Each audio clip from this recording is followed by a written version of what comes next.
Good morning, everyone, and welcome to our webinar this morning. I'm Dr. Leslie Alborough, and I'm the Education and Training Manager here at UKRIO, and I'm delighted to be your host for today's expert webinar. It's wonderful to see so many of you joining us, and there are still folk joining us, so please bear with us for what promises to be a thoughtful and timely session. Today, we're exploring the ethical framework for obtaining materials from sentient animals. This is new guidance developed by the Wellcome Sanger Institute with contributions from the UKRIO and a range of sector partners. As many of you know, our expert webinar series runs throughout the year, bringing together leading voices to examine current and emerging issues in research integrity. Later this year, we'll be looking at topics such as positive research culture and whistleblowing in research settings, so please do keep an eye out for those events. Today's session focuses on a framework published in the summer of 2025 that supports informed ethical decision-making when sourcing materials from sentient animals. It promotes consistency, proportionate review, and thoughtful consideration of welfare and sourcing practices, all essential components of responsible research. We're really pleased to be joined today by two of the individuals who played a central role in shaping this work, Carol Smee and Dr. Nikki Osborne. They'll introduce the framework, explain how it was developed, and discuss how it can be applied in practice, from supporting ethical review bodies to informing day-to-day decisions in research settings. Thank you again for joining us, and I'm looking forward to a rich and engaging discussion. Today's event will run for approximately 60 minutes. You are welcome to join or leave the session as needed, and registration will remain open throughout, so colleagues can join at any time. We will start with a short introduction to UKRIO and our work, and after that we'll move into the presentation of the guidance, which will be led by Dr. Nikki Osborne via pre-recorded video, as unfortunately she has not been able to join us live today, and Carol Smee. Following that, I'll facilitate a Q&A session where Carol will answer the questions submitted by members of the audience about the guidance. We'll end at around 11. Today's event is being recorded and will be shared via UKRIO's public channels. As this is a webinar, attendee identities will not be visible or disclosed. Later in the session, we'll host a Q&A, and if you prefer to remain anonymous during that session, you will have the option to submit questions anonymously. Attendee cameras and microphones will remain off for the duration of the webinar. There are a few functions on the toolbar at the bottom of your screen that you may find useful. There is a live transcript enabled for today's webinar. If you'd like the captions from today's discussion to be shown, you can turn the transcript on or off using the toolbar at the bottom of your screen. Please use the chat to share any comments or say hello to other attendees. You can also message the host and panelists directly to flag any technical issues, such as accessibility challenges or hearing or that sort of thing. Apologies. UKRIO staff will also use the chat to provide supplementary information and links related to the presentation. There is a special Q&A function, and please use that for any questions you may have about the content which is discussed during the webinar. Questions can be submitted at any time during the session, including in the dedicated Q&A segment. We will select questions for Carol to answer live. To help make the most of our time together, please address your questions to the focus of today's session and the content of the presentation. This means refraining from two areas of discussion. Firstly, please do not pose questions about specific cases or questionable, poor, or concerning practice in the chat. These issues should be directed to you at UKRIO's dedicated advisory service that can listen and respond to specific and detailed queries. We'll drop details for using the service into the chat. Secondly, for the Q&A and in the chat, we're focusing today on our core content, how to support informed ethical decision-making when sourcing materials from sentient animals. The broader context of animal welfare generates very strong views and different opinions. A reminder that our focus today is the framework you'll be hearing more about shortly. This is about ethical research practice that goes above and beyond the legal duties and requirements. We're focusing on that framework and not looking to debate or relitigate those more fundamental questions here today. More broadly, we trust in your professionalism that all contributions in both the chat and the Q&A remain respectful and courteous. I'll shortly be handing over to our guest speakers, Carol Smee and Dr. Nikki Osborne, who were instrumental in shaping this work. They'll introduce the framework, explain how it was developed, and discuss how it can support good practice in research settings. But before we meet our speakers, I'd like to take a moment, especially for those who may be new to UKRIO and who'd appreciate a brief refresher, to introduce who we are and what we do. We're an independent charity that has existed since 2006 to support the research community to produce research of the highest integrity, quality, and efficacy. To do this, we operate across multiple levels. At the individual level, we provide researchers with accessible, practical advice and guidance. At the organizational level, we help foster collaboration and sharing of good practice across institutions and sectors. And at the systems level, we act as a thought leader, helping to shape national and international conversations around research integrity. We do this in a number of ways. One of our longest standing services is our confidential advisory service. Every year, we respond to a wide range of inquiries, from data fabrication and authorship disputes to questions around research governance. From the feedback we receive, we know this service is often a real lifeline, both for individuals facing challenging situations or for organizations seeking expert, independent advice. But the impact goes beyond individual cases. The nature and volume of inquiries we receive gives us a unique insight into the emerging trends and recurring challenges across the sector. And we use this intelligence to then inform the published information and guidance we produce, training and education we deliver, and our thought leadership we provide. In this way, ensuring our work is grounded in reality and practice. We publish a wide range of information and guidance in a range of practical formats, from templates, checklists, and model procedures. We also offer an extensive education and training program, including virtual events like today's webinar, but also online courses and live in-person training. And we facilitate spaces for the research community to come together to learn, connect, and collaboratively drive research integrity forward. To find out more, I encourage you to read our 25-26 work program, which outlines our activities for the year and the many ways you can get involved. Now it's my great pleasure to introduce you to our two speakers for today's webinar.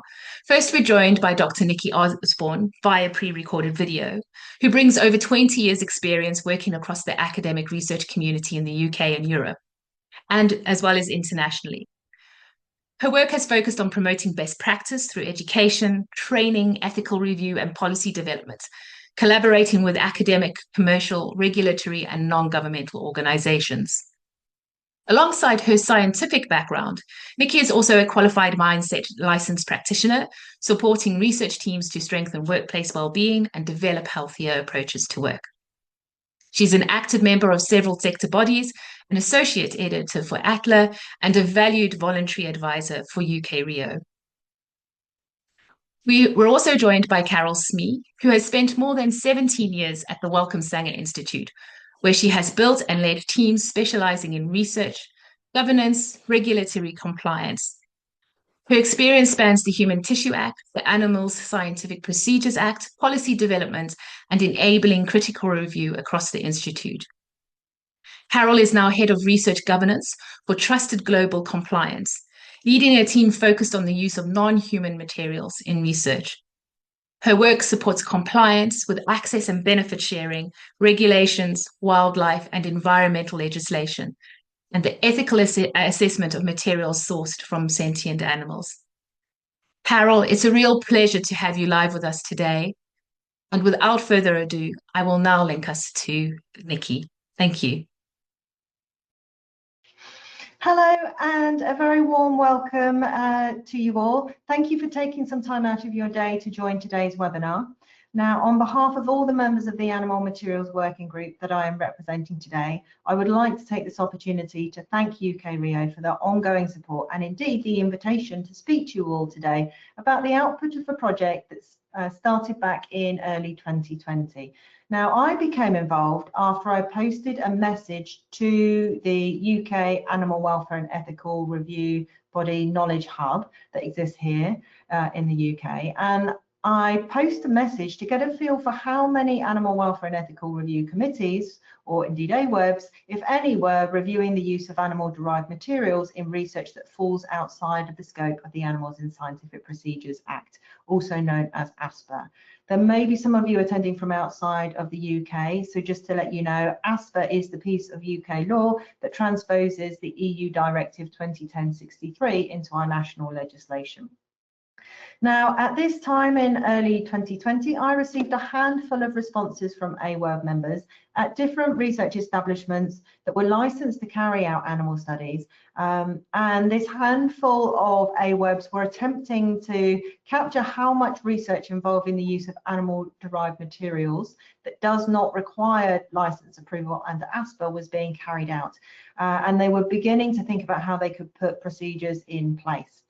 Now, I received a much larger number of responses commenting by AWERB members that they were aware that non-ASPR regulated research using animal-derived materials was likely happening at their institution or organisation, but actually they didn't cover it at their AWERB meetings because they really didn't know where to start thinking about recording or indeed ethically reviewing how materials were being obtained and used.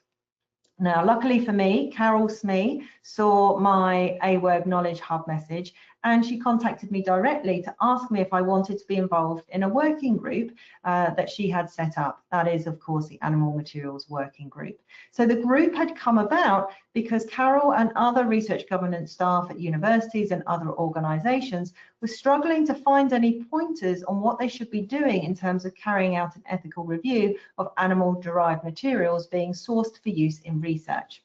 So sometimes questions were coming to the research governance teams from purchasing departments. Other times it was directly from researchers not sure how to access or go about purchasing animal-derived material that they wish to use. So as a result, the Animal Materials Working Group was formed, and the aim was of identifying and reviewing all existing documentation so that they could begin to draft a code of practice or something similar that other organisations could use.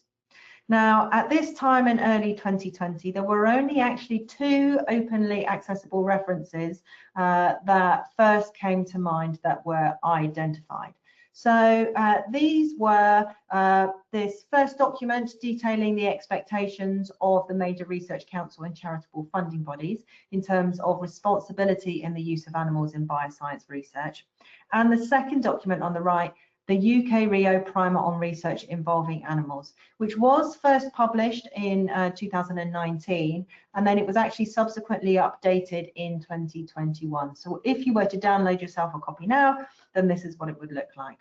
Now, in the interest of being fully open and transparent with you, I should mention that this primer was written and edited by myself, with editing and additional contributions made by Joe Woodhams of UKRIO. So what did these documents say then back in the early 2020s? Well, the responsibilities document was at this time a collaborative document created following discussions between the NC3Rs, so the National Centre for 3Rs here in the UK, the Association of Medical Research Charities and their members, the BBSRC, EPSRC, MRC, NERC, DEFRA, the Royal Society and Wellcome. And it simply stated that all these funding and charitable bodies were committed to introducing and implementing standards which reflect contemporary good practice, including when they exceed the minimum requirements of legislation and codes of practice for all research using animals, not just that regulated under ASPR. And it's that last section that's most relevant here. So in short, as far as they were all concerned, these organisations, they expected the same standards of animal care, welfare, housing, husbandry, handling, etc. to apply irrespective of whether the animal use fell within the scope of ASPR or not. So it doesn't explicitly talk about the use of animal-derived materials in research, But of course, animal-derived materials, by virtue of what they are, cannot exist for use in research without the use of an animal. So the UKRIO primer document, on the other hand, does explicitly talk about the use of animal-derived materials. It states that this document is relevant to all research involving the use of live animals, biological materials derived from animals, or animal-derived data. This is because the scientific, ethical and welfare concerns that have underpinned the development of good practice guidelines and standards in this area apply irrespective of legislative requirements. So it in essence complements what the funding body's responsibility document outlines. So if we fast forward now to today, Carol and I are here to share with you the details of the ethical framework that the Animal Materials Working Group have created for reviewing materials from sentient animals that can be obtained for use in research. So the ethical framework exists currently as an 18-page PDF document that you can download directly from the Animal Materials Working Group pages on the UKRIO website. So this document details the scope of the framework and overarching principles before splitting into two main sections. So section 1 covers animal material from sentient species kept or bred for research and or educational purposes, or obtained as a result of a regulated procedure being applied to a sentient animal. So this includes material supplied as part of collaborations or commissions and outsourced services.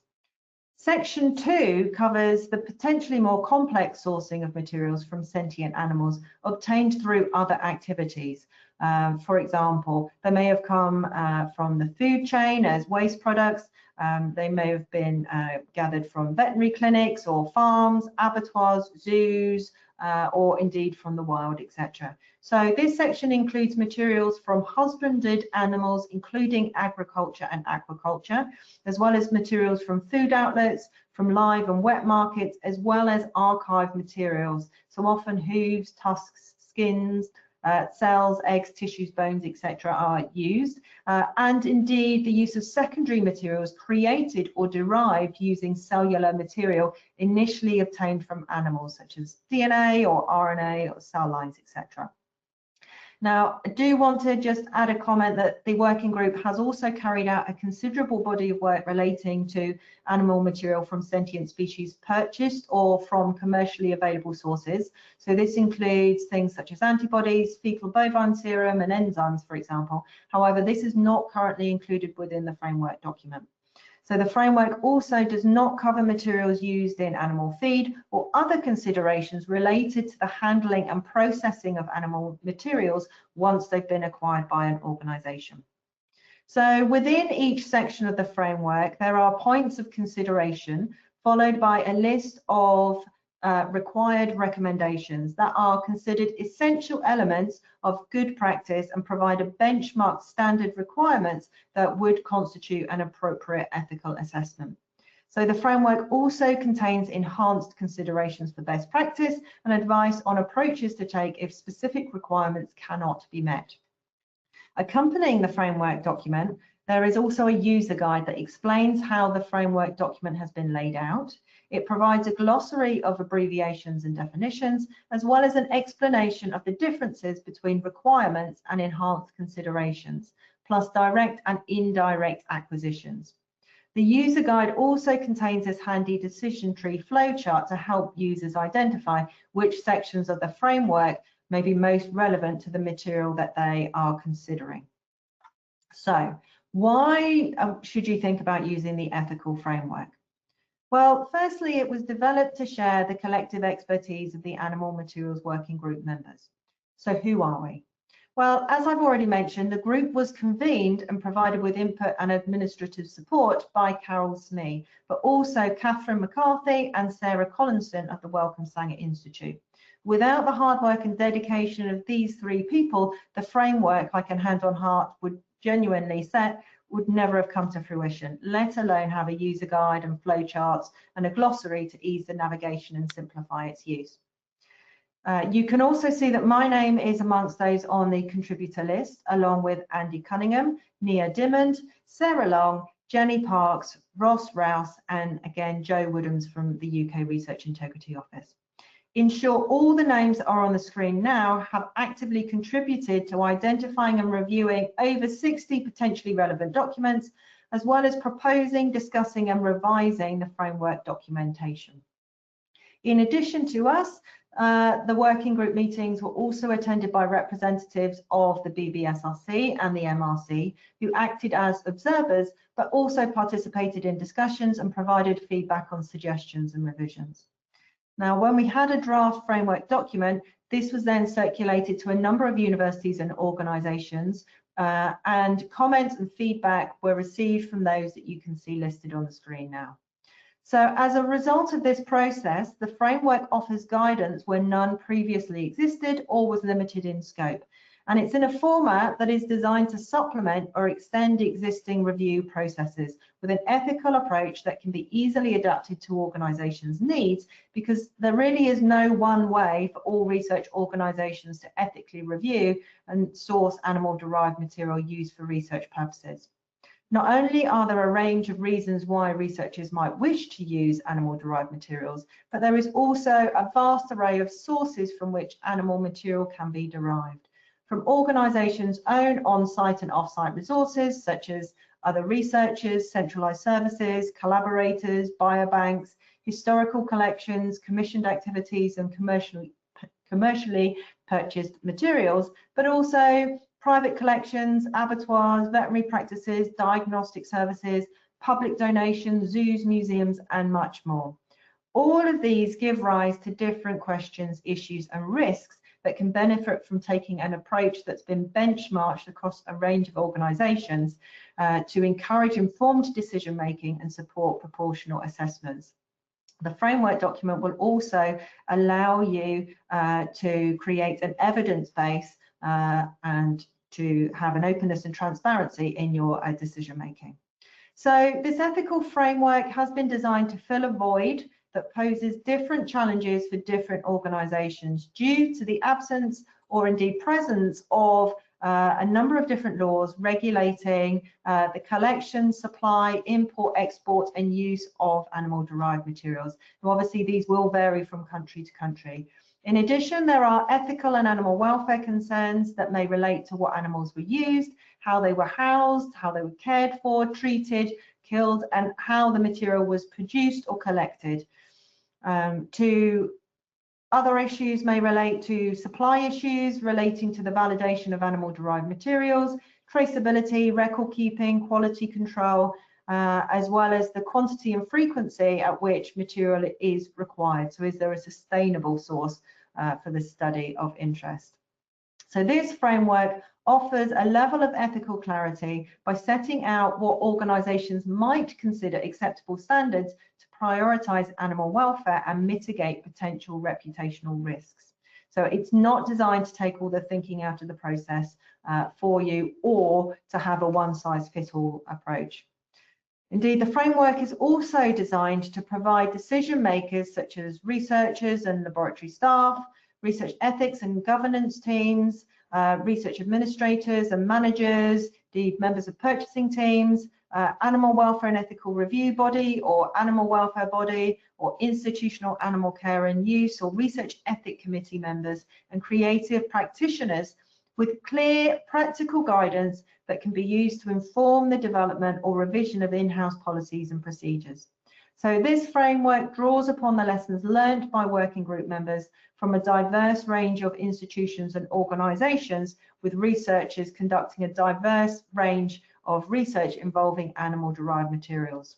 So I hope that I have given you a good insight into the huge volume of work that has really gone into the creation of this ethical framework. I'm going to stop now and hand over to Carol, who is going to share with you how her and her organisation have taken the ethical framework and they use it to inform and shape their internal processes. So over to Carol. Thank you, and thank you to everyone, and welcome to this webinar. So my name is Carol Smee, so I'm Head of Research Governance for Trusted Global Compliance at the Wellcome Sanger Institute in Cambridge in the UK. And we've got about, I think it's 6 now, scientific programs that are operating within the Institute.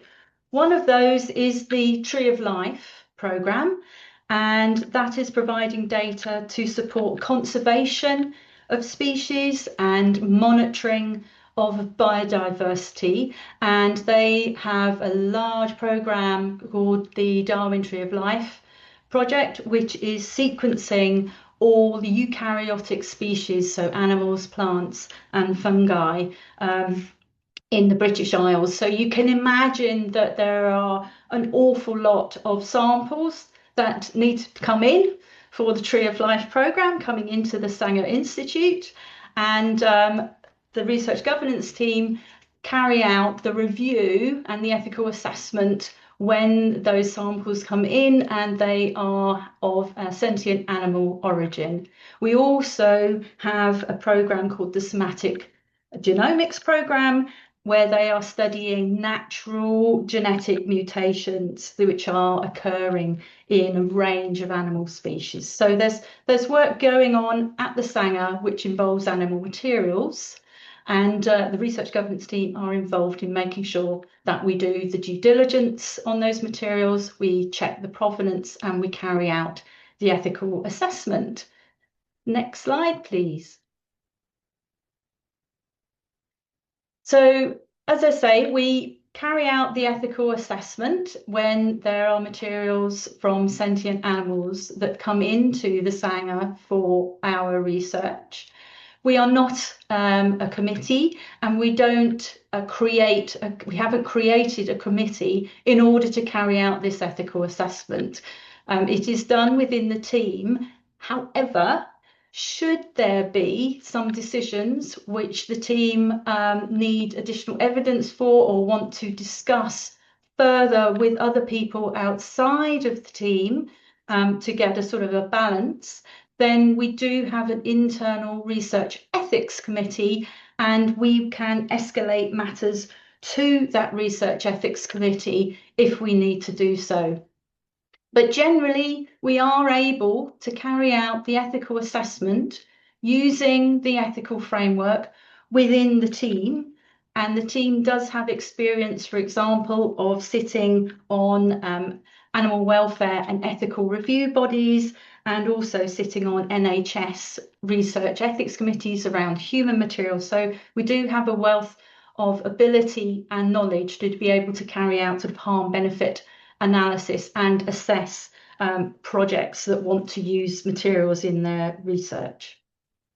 So we look at assessment around cellular materials from sentient animals' bodies. So what that means is that we don't carry out an ethical assessment if our researchers are bringing in cell lines or extracted nucleic acids. And although the ethical framework does have a section on this, we'll get to that in a mo, and you'll see why we don't carry out that ethical assessment. So how do we actually define sentience? Well, in the UK, we have the Animal Welfare and Sentience Act in 2022, and that actually defines sentience for us in the UK. So we use the description in that act to define sentience for the ethical framework, when the ethical framework could apply. And so the definition there is any vertebrate other than humans, any cephalopod mollusk, so that's octopi, squid, cuttlefish, etc., and any decapod or 10-legged crustacean, so crabs and lobsters are also included in that definition of sentience within that UK Act. Now, of course, we also refer out to the UK Animals Scientific Procedures Act, but actually the definition of sentience within the Animal Welfare Act covers the species that would be protected under ASPA anyway. Next slide, please. So why do this? Why carry out an ethical assessment? So what we're actually looking at is the reputational risk really to researchers and to the institute or organisation.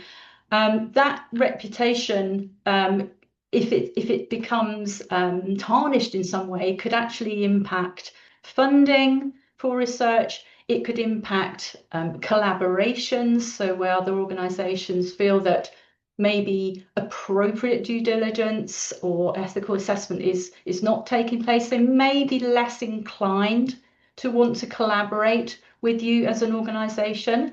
But also researchers' careers as well. So, you know, their personal careers, what are they doing in terms of ensuring that their own research is ethical and has had the appropriate checks carried out. We also hope through the ethical framework and the adoption where you would choose to adopt it, we hope that it would also drive up animal welfare standards. And the reason for that is that organisations would not want really to be associated with sources of materials where there may have been known poor animal welfare standards.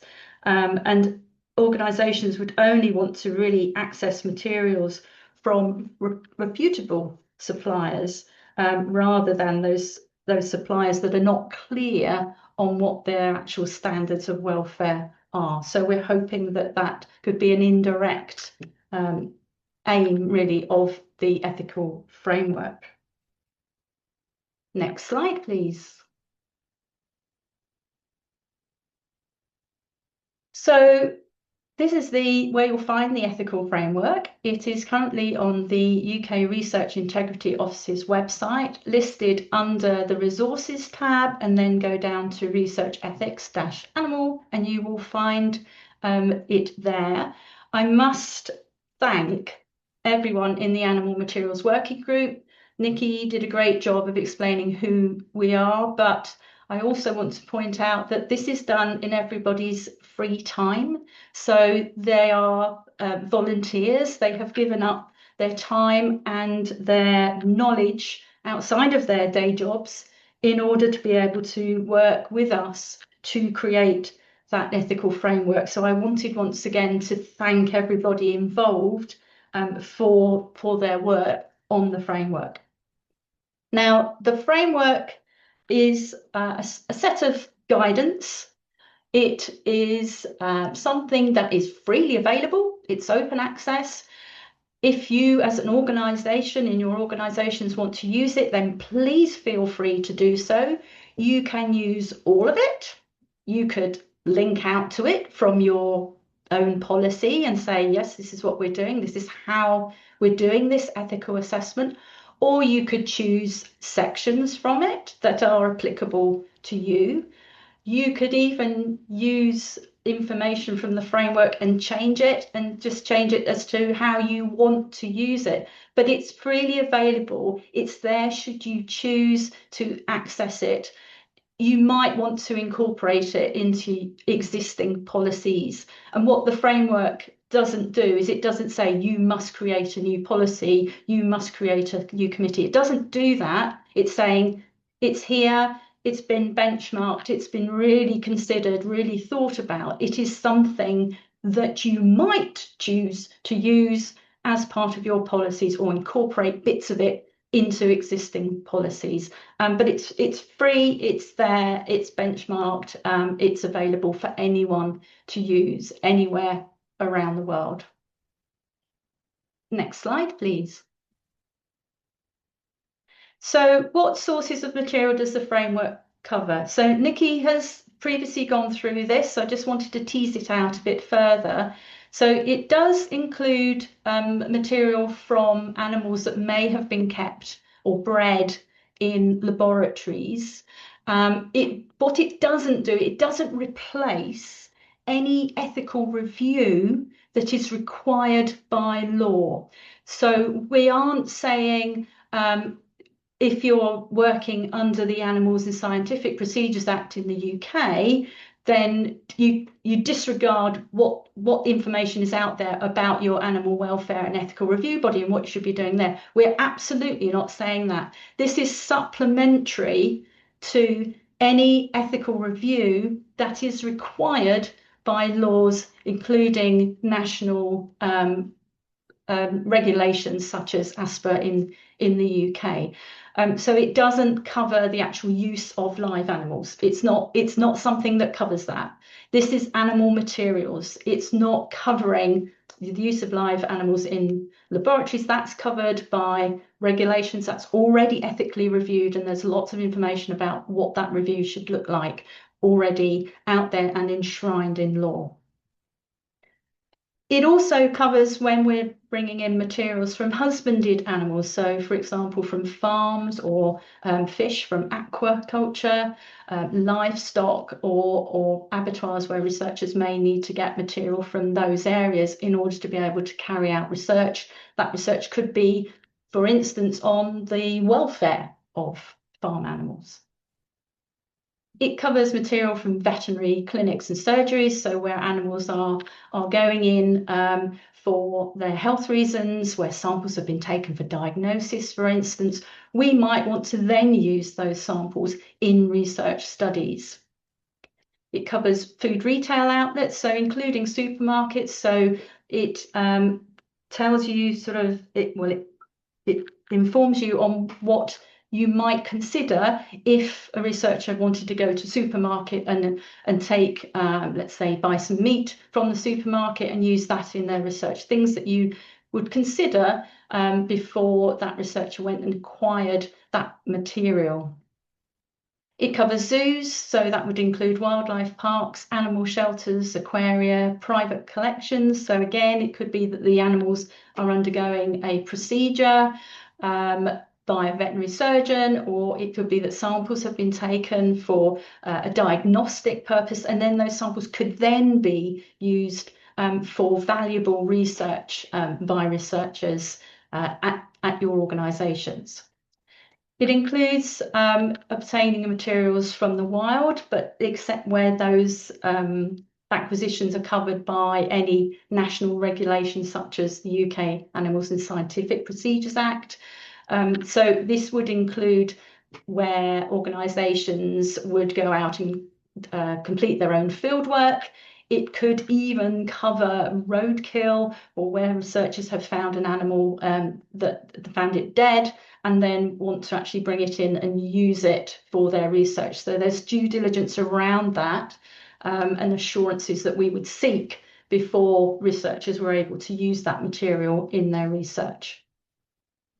The ethical framework generally covers first use of material. So this is when the material is new to the organisation that is carrying out the ethical assessment. So it is new to you, and that is how it has been written. There is a section 2.7, which does cover archives and historical collections. So really that's further use. So you've already brought the material in for one purpose and maybe put it in a freezer, and now you want to take it out of the freezer and use it for a second purpose. So that's what section 2.7 is about. There is a section 2.8 on secondary materials. For example, these could be cell lines or extracting nucleic acids.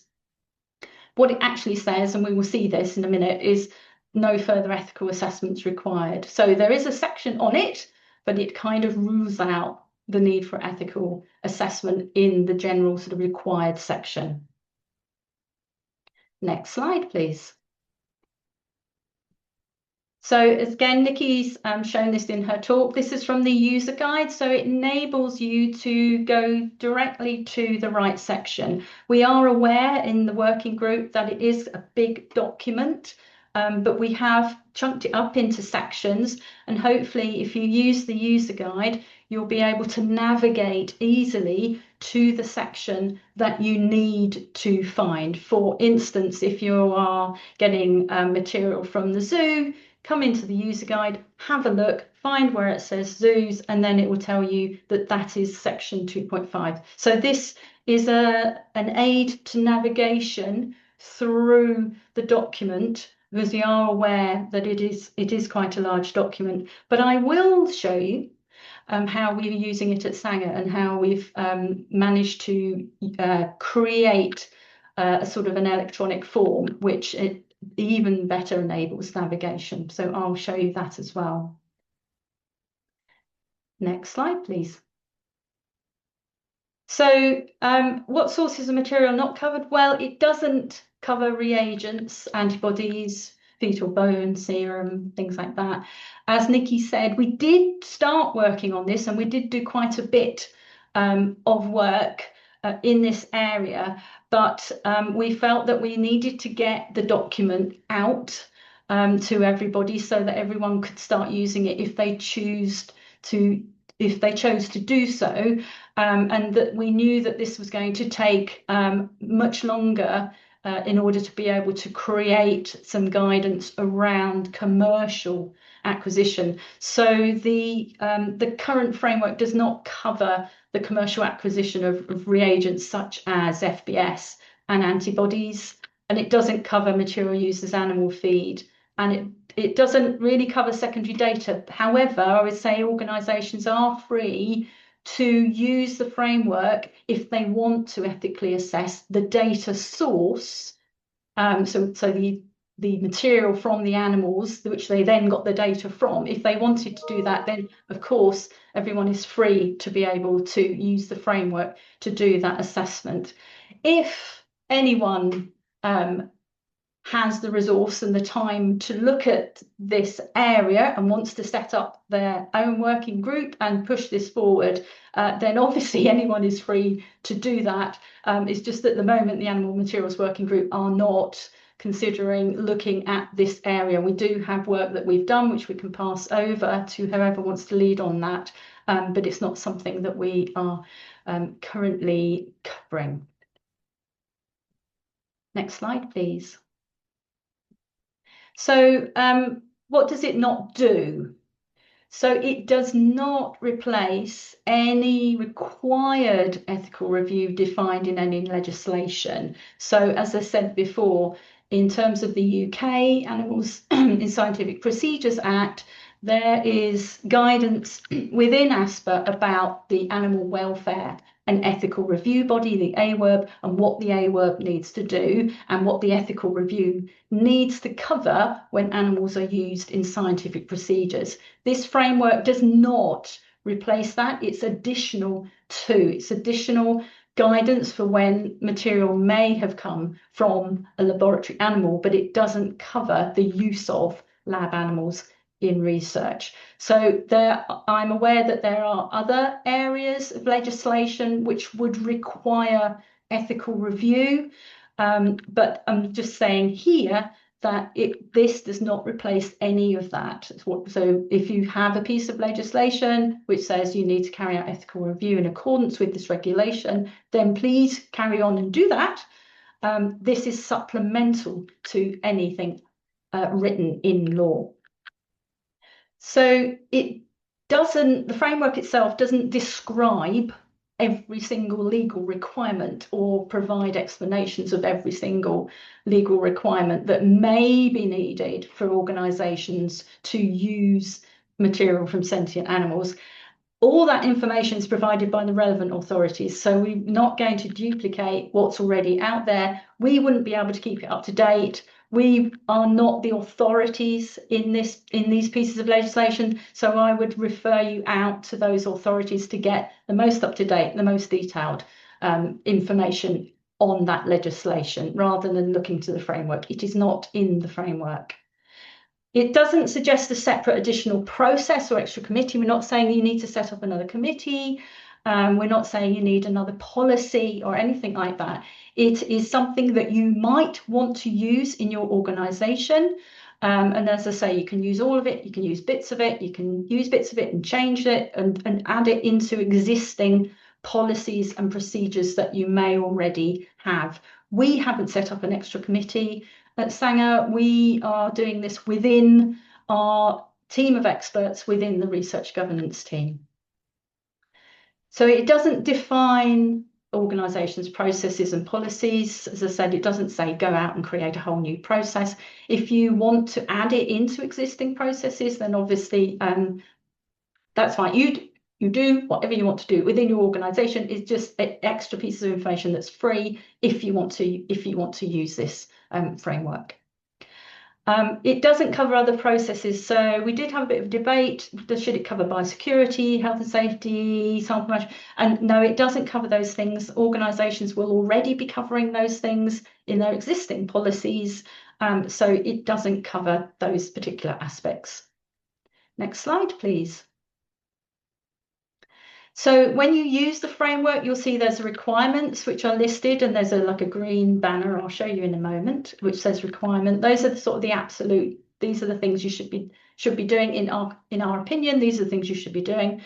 If organisations want to extend their policies, they want to do more than the requirements, then we have also listed enhanced considerations. So these are ideas if you want to extend your policies and what you do beyond the kind of the baseline requirement. We also have a section of when, if requirements cannot be met, what might you do? And this would be things like we would suggest full ethics committee review, for instance, to justify any exceptions to requirements. Also, there are listed within the general baseline requirements some extra bits and bobs around particular areas such as post-mortem materials. I would say that if you're looking and you're using the framework, make sure that if you're looking at an additional requirement section, for instance, for post-mortem materials, that you also read the sections above it, all the sections above it, because of course those materials will have come from live animals. So therefore you might want to do an assessment of how those animals have been cared for and the conditions in which they've been kept, etc., etc. So don't just go straight to additional requirements section, but read all the sections above it. Next slide, please. So generally, this is what the section within the framework looks like. This is use of secondary materials. As I said, really, if you look at this under requirements, the second bullet point, it says no further ethical assessment is required. The first bullet point is, of course, saying you must, if you're using this material, you must use it in accordance with existing contracts and import authorizations, etc., etc. So that's the baseline, that's the requirements. We have got enhanced considerations, so organisations might want to check the provenance of the materials from any publicly available information which relates to animal welfare standards, from where they got the materials originally before they created the derivatives, before they extracted the DNA, for instance.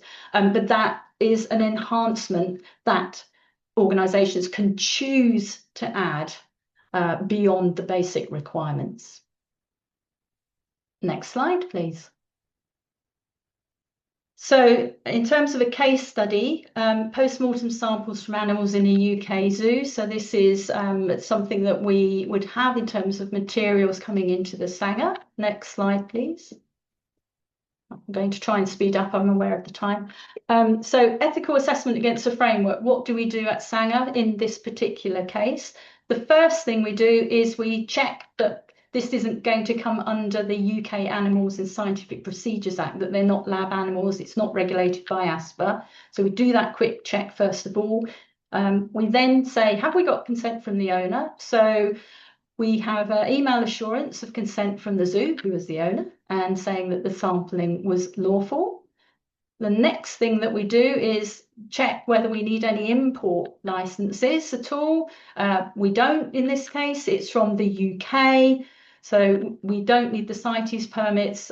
We've done all the access and benefit sharing. We do access and benefit sharing and Nagoya protocol in the team as well. So we make sure we cover off all the requirements under that as well.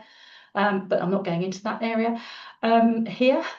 Is the zoo registered? So the zoo in this case study, they're a member of the British and Irish Association of Zoos and Aquaria. So yes, they're registered. We then review any publicly available information, any of their policies on standards of animal welfare and husbandry. So we do that. Next point, please. So because these are post-mortem, we want to know why the animal was killed. Was the animal killed humanely? Did they adhere to any codes of practice for their organisation, their association? So we would get an email from the zoo saying why it was euthanized. In this case, it was euthanized due to painful health concerns that could not be alleviated. And we also received confirmation that the zoo adhered to the BIASA euthanasia policy. So we've checked why that animal had to be humanely euthanized. We also check the animals aren't being killed solely or primarily for the recipient. And no, it wasn't.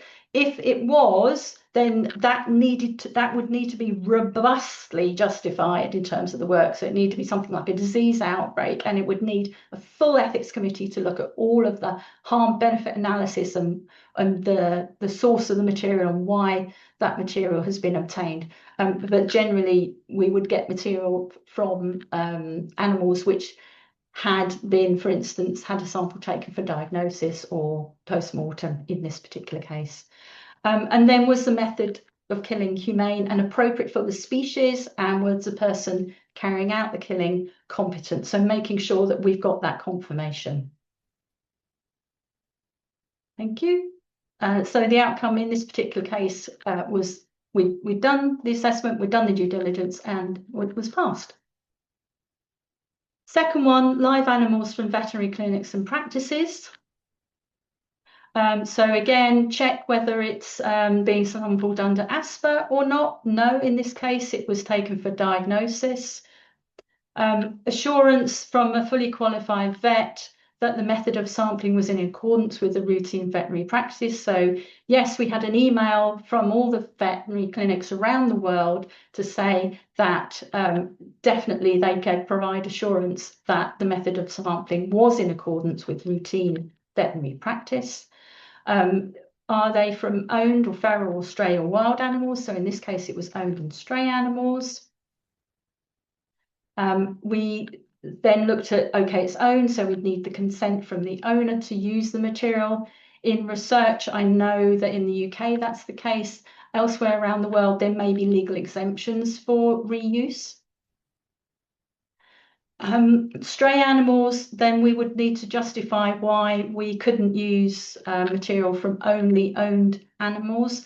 And we would also want to check that there was a benefit to the animal population or the species and record that justification. And in this case, the research was into species-specific disease prevalent in stray populations and transferred via stray population behaviours. So that was the justification for using stray animals in this particular study, and the samples were obtained from health checks and disease surveillance as well. So we understood why those animals were being sampled from.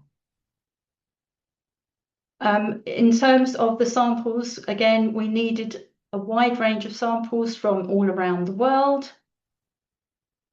And the outcome again was that we passed that assessment.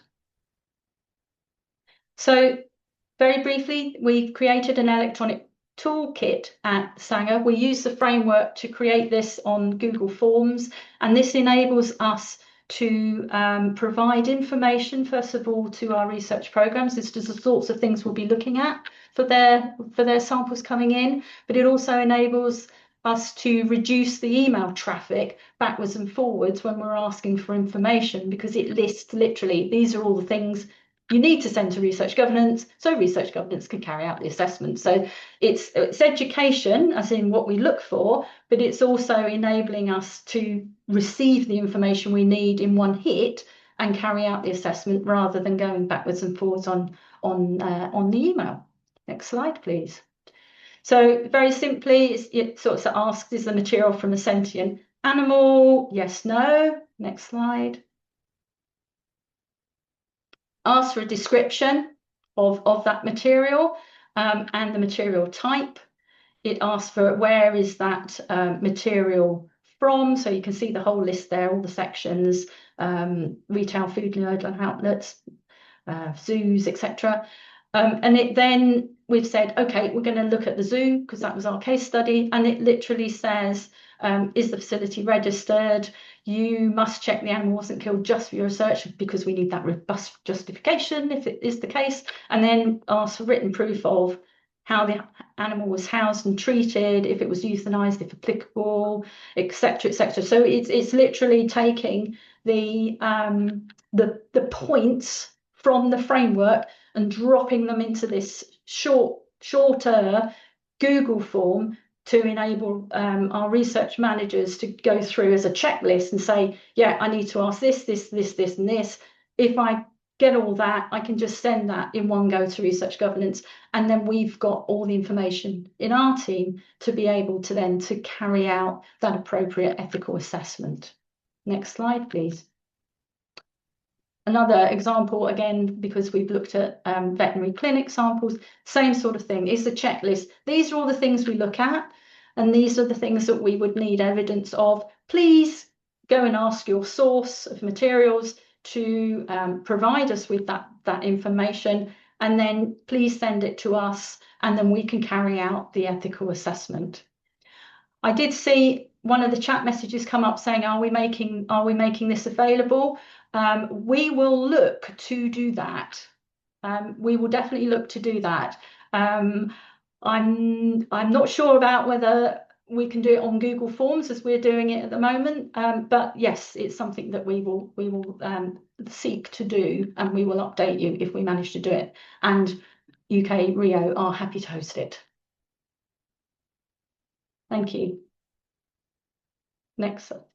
So I just wanted to say as well that we are reviewing annually the framework. So if anyone has any comments, or if they would think we've missed something out or that we should change something, then do please contact us. There's an email on the UKRIO website for the ethical framework, which will go straight through to myself and my team. We can collate all of that information on all those comments, and then we can put out another version of the framework once the animal materials group have reviewed and revised it. So yeah, it's an ongoing thing. So please do let us know if there's anything you spot that you think we need to change, or anything we might have missed that we can help. It's open source. We really want to help everybody with this.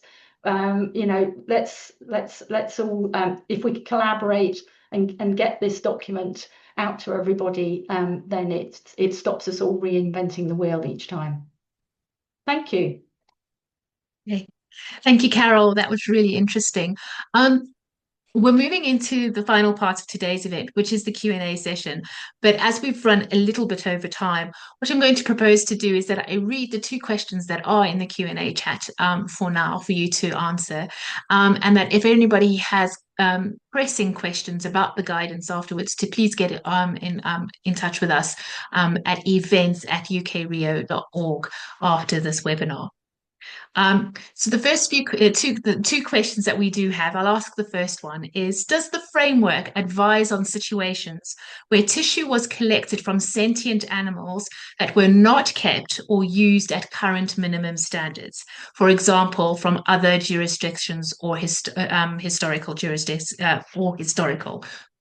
but where researchers would like to use it for further analysis.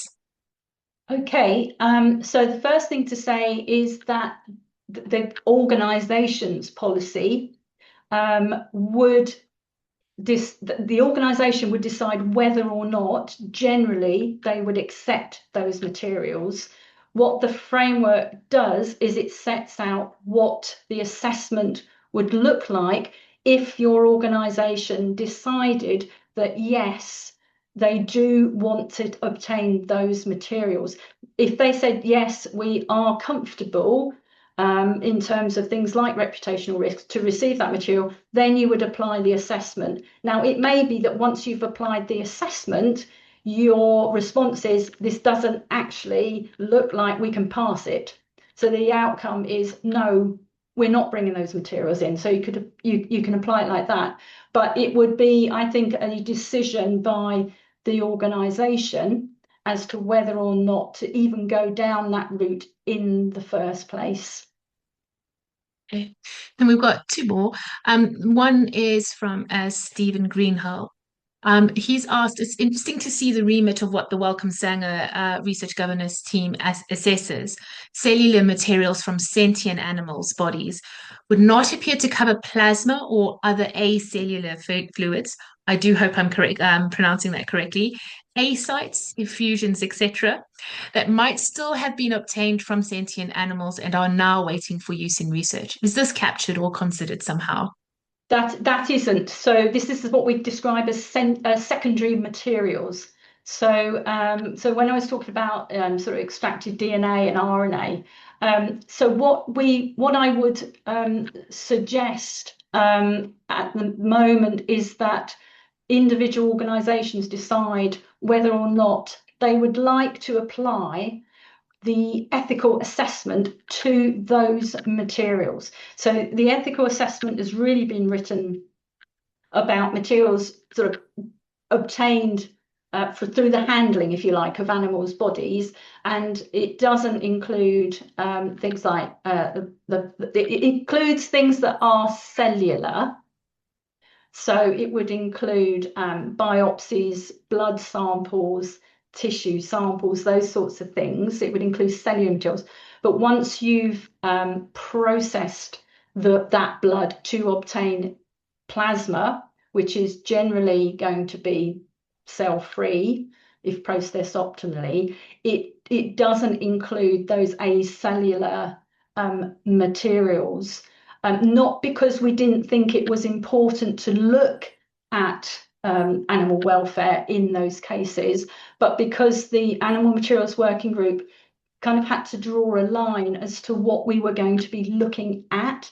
That does not mean that organisations can't use the ethical framework to look at those materials. So if someone decides within their organisation that they do want to look at plasma and serum, and they feel that the framework would apply to the animals being kept in order to obtain those secondary materials, then absolutely use it for that. But the working group did have to say, actually, there's an awful lot here to cover. We need to draw a line at what we're going to cover, and we did draw it at cellular materials. Okay. Thank you very much, Carol. As it's now 11:05, I'm going to move on. So our next steps are, thank you for your shared questions and thoughts. If we do hope you found answers and the presentation really helpful. If you do have more questions, please do email us. My colleague Jo has popped the info address into the chat today. So after today's session, you will receive a follow-up email with a very short feedback survey, and we'd greatly receive your thoughts. And later this next week, we'll also circulate a video recording of today's session. And we encourage you to share both the guidance and the recording with your colleagues as you see fit. You can find the QR code here to scan to assess the feedback survey on your screen. And before we close, we'd like to highlight the different ways you can get engaged with UKRIO's work, including any future collaborative efforts, such as the one we looked at today. You can learn more about our activities, projects, and priorities for the upcoming year by exploring our work program on our website. You can ensure you stay connected with us by signing up for our monthly newsletter or following us on LinkedIn and on Blue Sky, where we've just relaunched our account. And you can stay involved by registering for upcoming events. Our next expert webinar will take place on the 24th of March, and we'll focus on the role of supervisors in fostering a positive research culture. You can find links to explore our upcoming events in the chat, and you can reach out to us via email to explore the benefits of signing up your organization to be a UKRIO subscriber, or exploring the possibility of collaborating on future projects, or expressing interest in our expert community, shaping and informing our work. You can also get support directly from utilizing our services, including by exploring our hub of free public resources hosted on our website, or utilizing our taught training sessions, or seeking advice through our advisory service. Once again, I want to thank you all for joining us, and a really special thanks to Carol for the time and effort she put into explaining the framework, and for Nikki for putting the time and effort into pre-recording her session for us. We hope you have a fantastic day, and do stay in touch with us. Goodbye.